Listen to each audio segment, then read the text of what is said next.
4 దాకా ఇంట్లోనే ఉంటాం.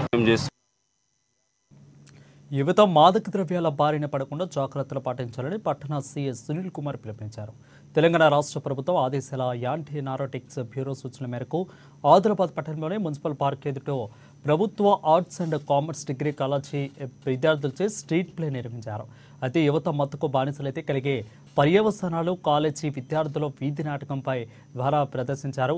ఇకైతే మత్తు పదార్థాలకు దూరంగా ఉండాలని అవగాహన కల్పించారు. మత్తుకు అలవాటు పడి యువత తమ బంగారు భవిష్యత్తును నాశనం చేసుకోవద్దంటూ కూడా అలా కాకుండా జాగ్రత్త పడాలని కార్యక్రమాల అవగాహన కల్పించినట్లు తెలిపారు. ఇకైతే 3 రోజుల పాటు యొక్క కార్యక్రమాలు నిర్వహిస్తున్నట్లు తెలిపారు.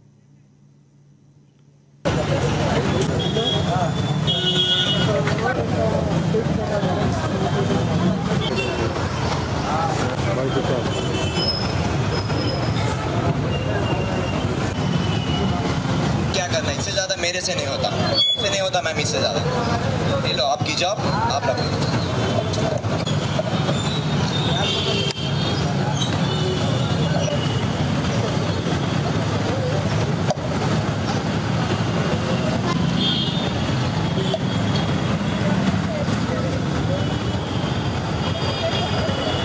నేటి ప్రపంచంలో యువత ఎక్కువగా మత్తు పదార్థాలకు బానిస అవుతుండ్రు కాబట్టి బానిస కాకుండా ఉండడానికి మన రాష్ట్ర ముఖ్యమంత్రి గారు ఒక ముఖ్యమైన నిర్ణయం తీసుకున్నారు.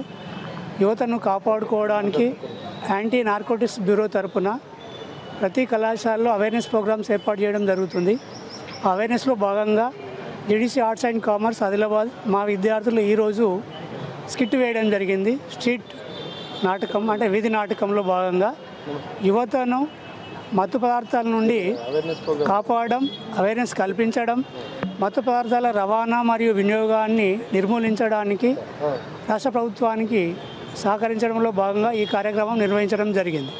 ఈరోజు TSNAB Telangana state police narcotic drug bureau ఆదేశాల మేరకు గౌరవనీయ ఎస్పీ గారి ఆదేశాల మేరకు మన govt degree college arts science commerce వాళ్ళ ఒక బృందం ఏర్పాటు చేసి ఈ 3 రోజులు నిన్న ఇవాళ రేపు స్క్రిప్ట్ ప్రోగ్రామ్స్, అవేర్నెస్ ప్రోగ్రామ్స్, పబ్లిక్లోకి వెళ్ళి కూడా అవేర్నెస్ చేయడానికి శ్రీకారం చుట్టిల్లు. కాబట్టి ఇది ఒక మంచి ప్రోగ్రాం.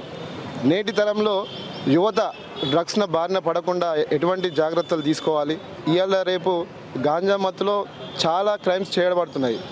మర్డర్ జరుగుతున్నాయి, కొట్లాట జరుగుతున్నది, యాక్సిడెంట్ జరుగుతున్నాయి, చాలా క్రైమ్స్ జరుగుతున్నాయి. కాబట్టి కాలేజ్ లెవెల్ నుండి డ్రగ్స్ వల్ల నష్టాలు ఏంటి, దాని తర్వాత ఆరోగ్యం ఖరాబ్ కావడం, మళ్ళీ వాళ్ళ తల్లిదండ్రుల యొక్క ఆశయాలను కూడా నెరవేర్చకపోవడం ఒకటి. దాంతోపాటు మేము కూడా ఎన్ఫోర్స్మెంట్లో భాగంగా గౌరవనీయ ఎస్పీ గారి ఆదేశాల మేరకు ఎవరైతే కన్జ్యూమ్ చేసేవాళ్ళు గాంజా తాగే వాళ్ళ మీద కూడా కేసులు నమోదు చేయడం జరుగుతుంది. వాళ్లకు సరఫరా చేసే వ్యక్తులపై కూడా కేసు నమోదు చేయడం జరుగుతుంది. కాబట్టి ఇటువంటి యువత కానీ ప్రజలందరికీ కూడా విజ్ఞప్తి ఏంటంటే గాంజాయి సమాచారం ఎక్కడ ఉంటే మాత్రం మాకు 100 డైల్ చేయగలరు, మాకు వాట్సాప్ అనేది చేయగలరు. వాళ్ళ నెంబర్లు అన్నీ కూడా ముస్లింలు అత్యంత పవిత్రంగా భావించే జీవితంలో